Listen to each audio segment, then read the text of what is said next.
Aibowan and Vanakkam Nesan. Vanakkam. Good to meet you. I would really like you to introduce yourself on behalf of the listeners. Would you like to? Sure, of course. I'm Nesan Shankaraji. I'm a senior leader of EROS, and our party has signed a memorandum of understanding to support the Sri Lanka Podujana Peramana Party and presidential candidate, Gotabaya Rajapaksa, in these forthcoming elections. So you have been a member of EROS when you were living in Sri Lanka. I understand that you don't live in Sri Lanka anymore.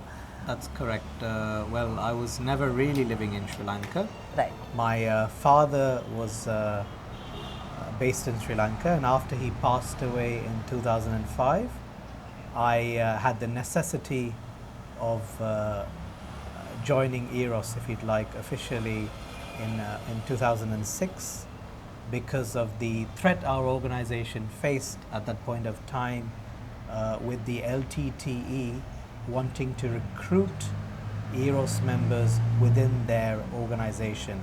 And in order to put a stop to that, I had to take a stand and join EROS as almost a caretaker leader, if you'd like, so to speak. So after your father passed away, you took over EROS as the became the leader. As a senior leader. EROS is basically an organization. So, and it has a collective leadership. Yeah. It's always had a collective leadership. All this happened in London, is it? So if you have...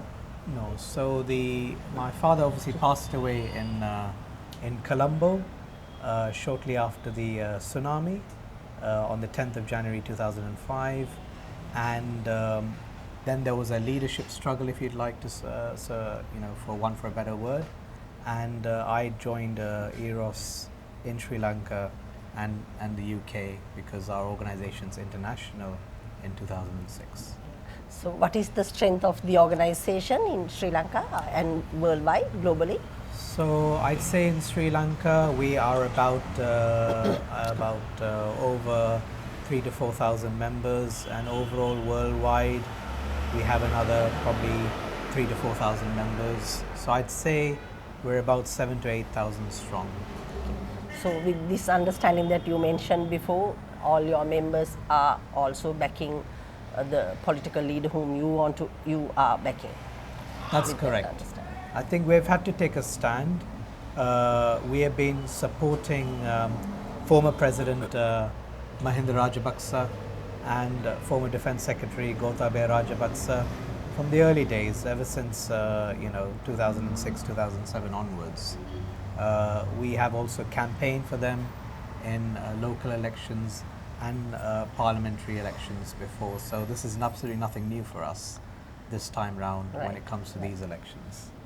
So when you were a part of LTTE, when the organization was a part of LTTE, it was like the democratic arm of LTTE, isn't it? Is it correct? Am I correct in saying no, that? That's a wrong assumption, to be honest. EROS was never part of the Liberation Tigers of Tamil Eelam. We were our own independent organization. What had happened, if you go back in history, we contested in the local Northern Provincial Council elections after the signing of the Indo-Lanka Accord in '87. EROS had officially joined the democratic mainstream. We were no longer a militant organization handling arms. We contested in the 1989 elections, and we had 13 MPs in Parliament as a democratic party. It had absolutely nothing to do with the Liberation Tigers of Tamil Eelam. However, it was Prabhakaran in 1990 who had ordered EROS to boycott our parliamentary seats because the then government under former President Ranasinghe Premadasa had allocated security. In other words, our MPs and EROS were handed over 500 T81 assault rifles. So each member of parliament at that point of time had the security equivalent to one DIG. That is when the IPK was No, occupying. around, yes, round about that time, but also because of the LTT threat. Right. So EROS were given those weapons. Prabhakaran did not like that. And so for those reasons, he'd asked for EROS MPs to boycott Parliament. And 9 of our MPs' houses, Member of Parliament's houses in Jaffna, we had 13 MPs, 9 of their houses were rounded up by Prabhakarans or the LTD cadres. They were actually threatened with their lives. And so Balakumaran was summoned by Pottuaman and others, and he was forcefully asked to write a letter to try and boycott EROS as an organization and our political party in 1990. So our political wing was called the Luluva Democratic Front and still is. So the outcome of that was 9 of our MPs had boycotted Parliament because of the LTT threat. They had absolutely no choice because their houses were rounded up, their families were threatened. And my father was left with around about 3 or 4 MPs, including Bashir Segu Dawood, who was a former SLMC chairman. And so we struggled at that point in time. As a party, we were unable to replace the 9 MPs who had left their seats, and obviously half of EROS had joined the Liberation Tigers of Tamil Nadu. Since the war was over, how did you contribute towards the development of North and East? How did you took part EROS as an organization? Yeah, we took part in helping our country eliminate terrorism. I have been a member of Sri Lanka Against Terrorism. I worked very closely previously with the SLFP and now with the Sri Lanka Podujana Peramana Party. We have a European branch. I sit on the committee for the UK branch as well. I was single-handedly responsible for helping eliminate the LTT's international terrorist network. Okay, I have a 8 to 10 year UK civil service background.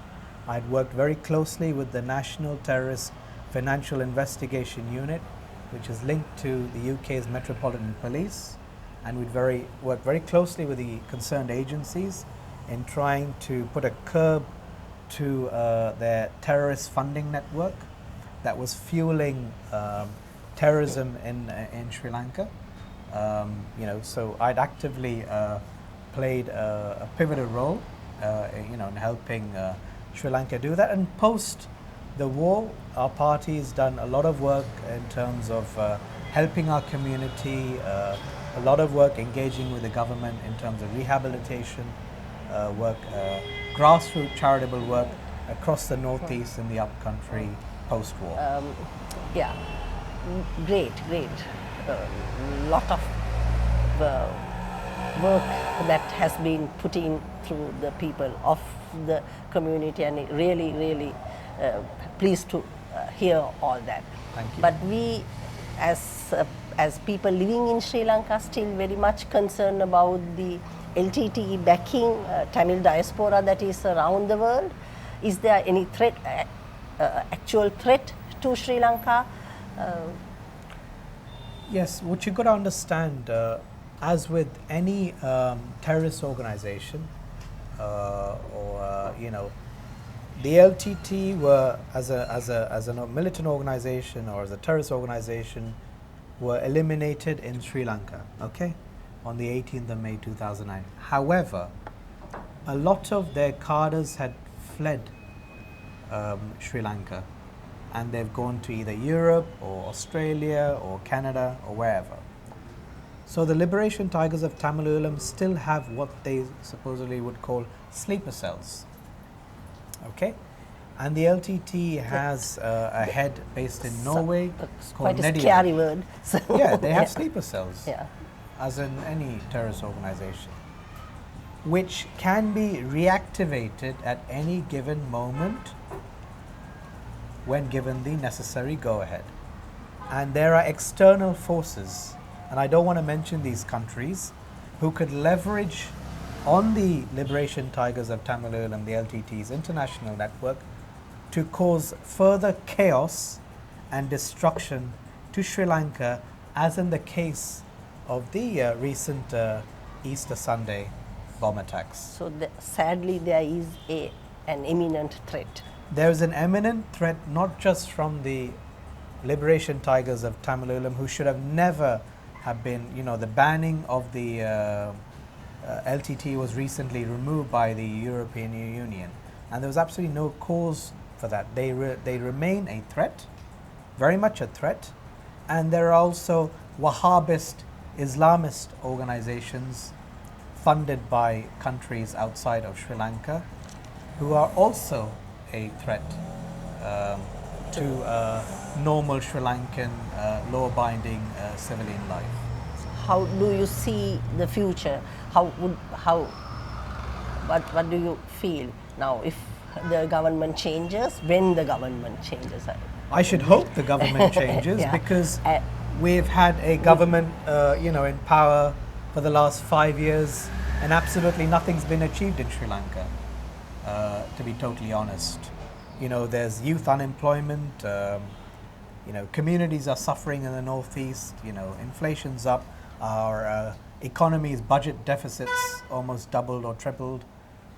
Sri Lanka's in a really, really sorry situation. However, from a national security point of view, we're very much under threat. So the only capable person at this given time who should be coming into power is not Sajid Premadasa, is none other than our former Defence Secretary, Gotabaya Rajapaksa, because he has the right capabilities, the right skills, the right experience to come into power as our next president, and he'll be able to safeguard our national security, putting the necessary mechanisms and infrastructure in place so we don't face another Easter Sunday attack. Or an attack from a LTTE or other external state-sponsored terrorist organization, for that matter. You know about the 13th Amendment for the constitutional amendment for our constitution.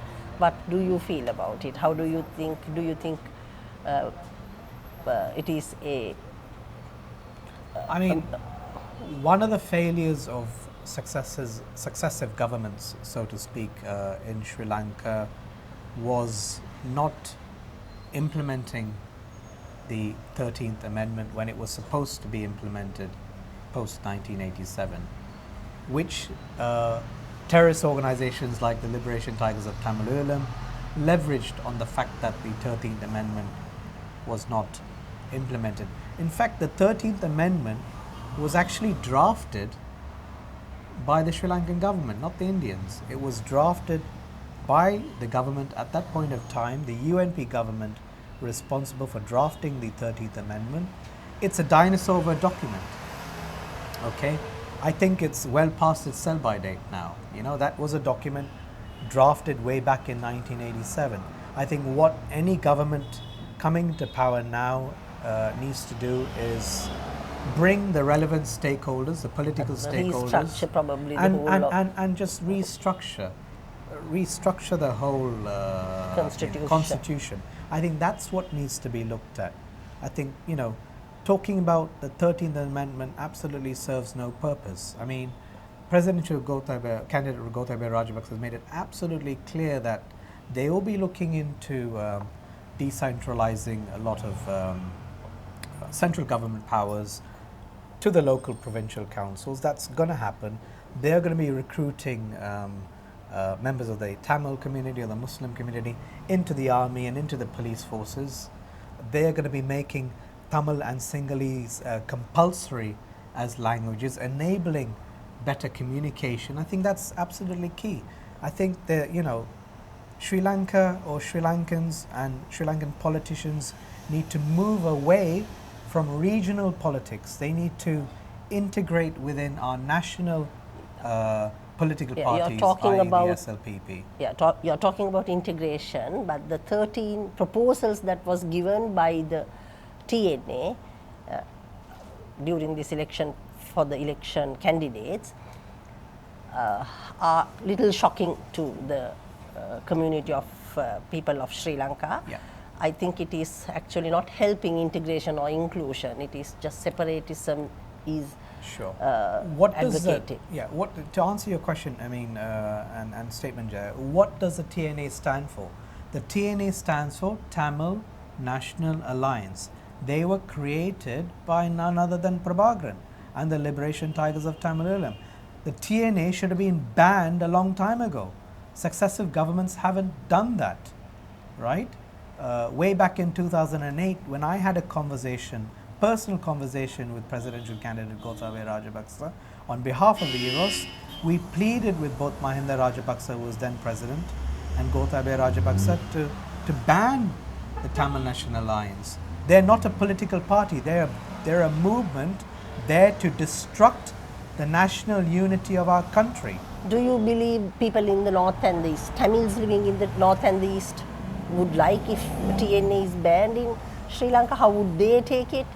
See, the Tamil people of the north and east fundamentally or historically have had no other alternative other than to inevitably vote for the Tamil National Alliance, because successive governments, i.e. the UNP, haven't implemented what they were asking for. All they're asking for is basic fundamental rights, to be treated as equal citizens, to be given the right opportunities, which presidential candidate Gotabaya Rajapaksa has beautifully articulated point for point in his election manifesto, which is what the communities across the northeast and upcountry, including the estate, the tea estate workers, who are just basically asking for a daily wage of 1,000 rupees. Even that's been mentioned.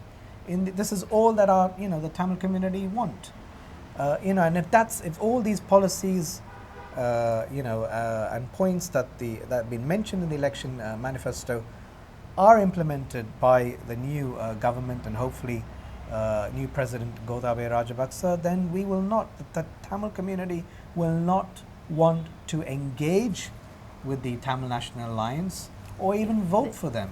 And to be honest, like I said, they ought to be banned. It's really nice talking to you, Nesan. Lastly, would you like to give a message to the Tamil community living abroad? Absolutely.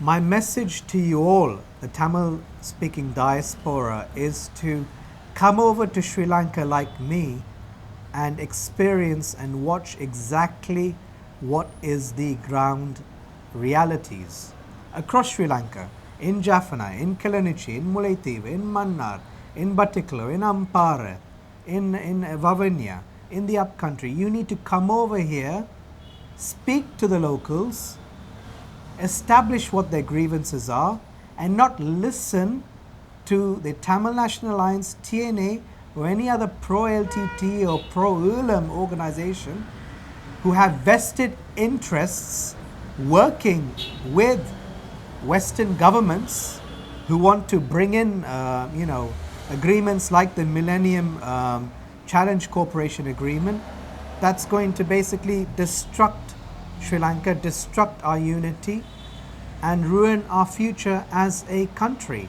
We have every capability of becoming the next Singapore.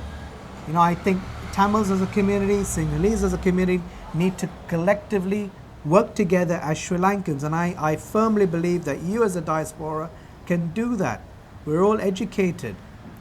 We can all come back and invest in our country's economy, invest and work with the new government to make Sri Lanka the next tiger economy of South Asia. I firmly believe that. So you as a diaspora need to contact your brothers, your sisters, your aunts, your uncles, and everybody living in Sri Lanka to cast your vote. These elections are so important. So do support the Sri Lanka Podujana Peramana Party and our candidate Gotabaya Rajapaksa, and let's win this, and let's make Sri Lanka a happening country, a peaceful country for all of us to live together happily. Really pleased to have met you. Thank you.